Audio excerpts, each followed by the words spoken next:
Hablaremos de las mujeres, pero no de las mujeres en general, lo cual es una tentación permanente para conductores de programas masculinos. Hacer consideraciones, ¿vio? Las mujeres son de esta manera, ja, ja, ja, y se ríen. A mí no me da mucha risa. No, me da mucha pena en general, pero bueno. Hablaremos del papel que cumplían las mujeres en el imperio incaico, que es mucho más lejano. El primer personaje femenino que aparece en las crónicas del Inca Garcilaso de la Vega es la Cosa, que era la esposa del Inca, ¿no? Amaro Huaco. Joya. En la leyenda, Manco Cápac y su mujer fundaron la dinastía del imperio, y ellos eran hijos de la luna y del sol, y mejor todavía, de la sol y del luna, ya que la luna era masculina en el imperio, como también entre los antiguos germanos, y el sol femenino. Cuando dice, acá hay un resumen, una pequeña cosmogonía, dice, cuando solo existía la nada, una cosmogonía que me huele hecha por el departamento de prensa del imperio incaico. En un principio... Que dice, cuando solo existía la nada, el dios Viracocha apareció en el lago Titicaca. Esto, enseguida vienen los ediles del partido de Vicente López a hacer objeciones. Detesto a las personas que empiezan a objetar cosmogonía. Cosmogonía, justo. Claro. Empiezan usted dice, bueno, vamos a ver una antigua cosmogonía china. Dice, el mundo era como el interior de un huevo. Levanta la mano un tipo y objeta. Se llama la famosa objeción de los ediles del partido de Vicente López.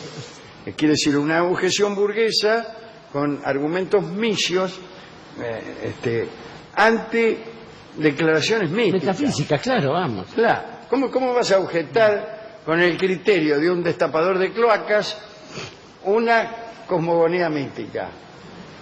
Bueno, sin embargo, no hay nada que divierta más a las conductores de programas como este que objeciones cotidianas ante cosmogonías místicas. De todos modos, Viracocha apareció en el lago Titicaca y realizó su acto creativo.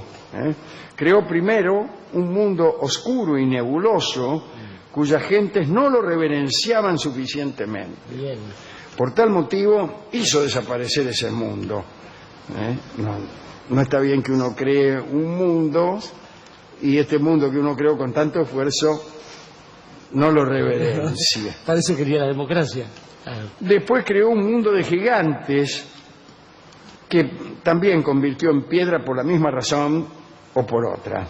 Suele ocurrir con los gigantes que por su tamaño tienden a la ingratitud. Viracocha hizo después una creación más perfecta, a su imagen y tamaño, pero esos hombres resultaron malos, y entonces les mandó un diluvio que duró 60 días, es decir, 50 días más, 50% más que el diluvio clásico. Después del diluvio, ya seca la tierra, Viracocha mandó salir al sol y a la luna y a las estrellas para dar luz al mundo. Bien, dispuso que se conocieran la sol y el luna, así lo hicieron, se amaron, y de este amor nacieron dos hijos que son justamente los ya comentados Manco Cápac y Mama Ocllo. El sol envió a estos amantes y hermanos y esposos a la tierra para fundar una ciudad en un lugar tal que se pudiera hundir de un solo golpe una varilla de oro. Debían también además reunir a los hombres que andaban desparramados por la tierra y enseñarles oficios, por ejemplo, orfebre, claro, decorador de interiores, etcétera. Enseñarles a vivir como seres humanos y no como bestias. Las bestias no decoran interiores. A veces. Al final la varita se hundió en Cusco, que en quechua significa el ombligo del mundo. Las mujeres, que eran discípulas culturales de Mama Ocllo, servían como fuerza laboral y aunque estaban exentas de pagar el tributo al Inca, indirectamente lo pagaban porque contribuían con su trabajo a juntar lo que debía tributar el hombre. Trabajaban desde los 5 años. Tan importante era el trabajo femenino para el funcionamiento de la comunidad que el Estado controlaba su trabajo. Unos visitadores... ¿Quién es? Sí, la FIP. Ya lo ve, el visitador. Iban a las casas y observaban que las mujeres se encargaran de limpiar, de hilar determinados metros de tela por día y que se ocuparan también de los deseos nocturnos del marido. Vamos. ¿Qué serán los deseos nocturnos Sueños. de un marido? Por ejemplo, supongo yo será cuando a un marido se le ocurre un sándwich en la mitad de la noche. Aún no inventamos la heladera. ¿Es eso? Tendríamos que consultarlo con Rolón. Sí. Hay que ver. A ver qué se entiende por deseo nocturno de un marido. Aunque acá me dice el equipo de producción que no, que se refiere a los deseos que tengan que ver con la actividad venérea, Ah, aun cuando se verificasen de día. Bueno, de viernes. en realidad se dice así porque en aquella y en otras civilizaciones la gente tenía por costumbre hacerlo de noche, por discreción, Ah. a favor de la oscuridad o en algún caso por asco, ya que temían que el sol con su nitidez viniera a eliminar todo lo que de imaginario tuviera su novia. Como ahora. Claro, igual que ahora. A pesar de estas exigencias, las mujeres se daban tiempo para coqueterías. Ah, ¿ves cómo sos? Bien, qué programa simpático Sí, cómo- estamos haciendo. Una de ellas, no una de esas mujeres, sino una de las coqueterías, era tener el cabello renegrido. Ay, Dios. La palabra renegrido siempre me ha producido una cierta inquietud. En mi barrio no se utilizaba para aplicarla al cabello, sino más bien se hablaba, se usaba esa palabra ante un enemigo. Y ¿Ante un? únicamente. Algún enemigo. ¿Es zoológico o ético? No, no ¿Cómo? importa. Cuando uno estaba en presencia de un enemigo, solía utilizar el vocablo renegrido. Ajá. En todo caso, para obtener esta propiedad, la renegritud, Sí. Bien. Dígame en francés. practicaban una maniobra muy peligrosa. Cuando los pelos se te ponían castaños, así de un color rojo sadaic, cocinaban el pelo al fuego en una cacerola Con la cabeza hierbas puesta. dentro. Sí. La india Todo se junto. ponía de espalda, le ponían algo en el cogote para que el fuego no la quemara y procuraban que... Y bueno, la dejaba ahí toda la tarde, Sí. haciéndole hervir el pelo, y después sacaban el pelo tan negro y lustroso como las plumas de un cuervo recién mudadas. Qué lindo. Bueno, había en Cusco, esto lo cuenta el Inca Garcilaso, ¿no? Había en Cusco determinadas mujeres que desde la infancia tenían negada una vida normal por una disposición del culto instituida por Manco Cápac. Eran las enclaustradas en el Aclahuasi, o Casa de las Vírgenes del Sol. La casa estaba destinada a la divinidad del sol, ante quien se rendía este tributo de virginidad. Las muchachas no podían hacer otra cosa que quedarse en esa cárcel dorada y allí permanecían encerradas hasta el fin de sus días, sin posibilidad de cambiar su suerte. No tenían lugar alguno por donde pudieran hablar o ver hombres o mujeres libres. Solo la Colla, la reina, podía hablar con las recluidas y ese era el único contacto humano que se les permitía. Allí jamás entraban varones. Las elegidas lo eran por su linaje o por su hermosura, ¿no? Debían ser vírgenes. Las recluían cuando todavía no habían cumplido 8 años. Los funcionarios recorrían el imperio buscando a las más bellas. Solo 2 entradas tenía el templo, aquella casa, digamos. Una, la principal, para la reina y para recibir a las recluidas.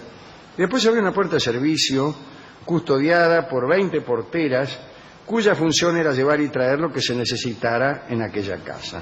Y estas porteras no podían pasar la puerta y si lo hacían la pena era la muerte.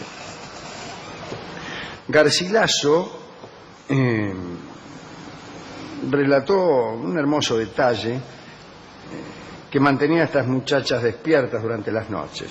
Los incas tenían flautas de 4 o 5 puntos y a las vírgenes del sol dedicaban sus cantares compuestos en verso medido, de pasiones amorosas, ya de placer, ya de pesar, y que ellas podían oír a través de las paredes.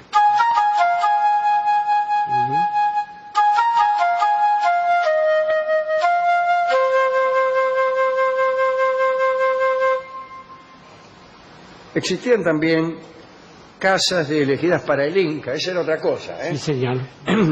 Según otra cosa. Concubinas. A estas casas entraban vírgenes, pero dejaban de serlo. Allí se hacía una reserva de doncellas y el Inca podía disponer a voluntad de ellas. Cuando él las pedía, sacaban a las más hermosas para llevárselas y pasaban a ser concubinas. El Inca tenía una esposa legítima y tantas concubinas como quisiera. Las concubinas del Inca, cuando el muchacho perdía interés por ellas, se rajaban. Algunas quedaban como criadas al servicio de la esposa legítima, otras se jubilaban y quedaban con gratificaciones y se las veneraba muchísimo. Garcilaso cuenta que a veces al morir el Inca, estas mujeres se mataban y se enterraban. Mejor dicho, otro las enterraría, calculo yo. En ese orden. Es muy difícil matarse uno y enterrarse luego. Pero lo mismo que hacían los criados más favorecidos, ¿no? Que deseaban continuar sirviendo al Inca en el más allá. No era por obligación como en la India, sino que era por convicción, digamos. por convicción, lo mismo.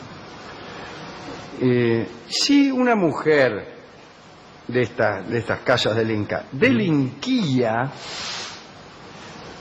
o perdía su virginidad, por ejemplo, Lo mismo. las penas eran terribles.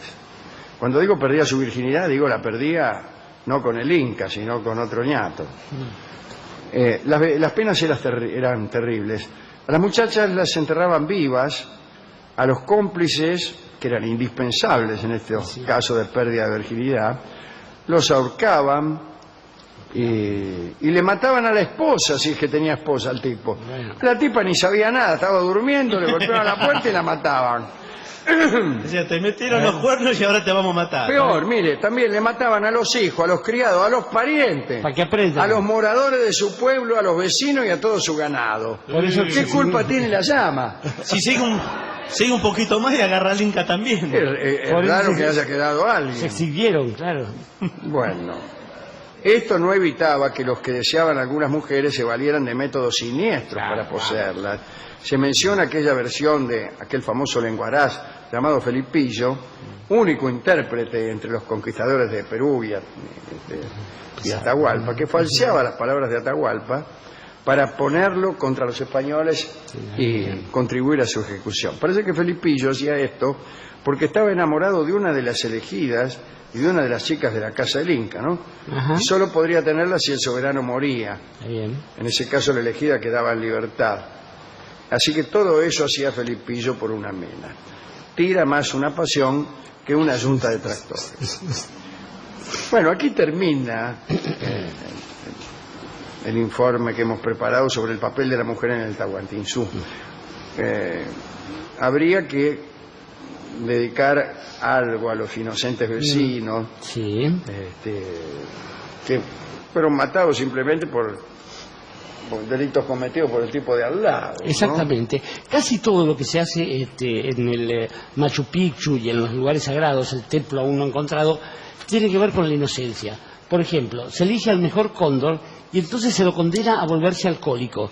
Se le da miga de pan empapada en chicha y entonces el día de la liberación lo sueltan al vacío. Si el cóndor reacciona bien, vuela y es un cóndor de los dioses. Si no, se estrola. Pensaba Alejandro en un amigo de este programa como es Leopold Sedar Senghor, un hombre que fue poeta primero y presidente después, y que dijo: dejen que de la negritud hablemos nosotros, ustedes no la van a entender nunca. Y quizás en esto tenga algún tipo de razón, porque en el fondo la negritud es semejante al amor. Cuando uno piensa en el amor, en la mujer, en el ideal, en realidad está pensando en una cosa que nadie más va a entender. Uno está pensando en ella. Ella se llama el tango que va a tocar para ustedes su autor, el pianista Héctor Stampone.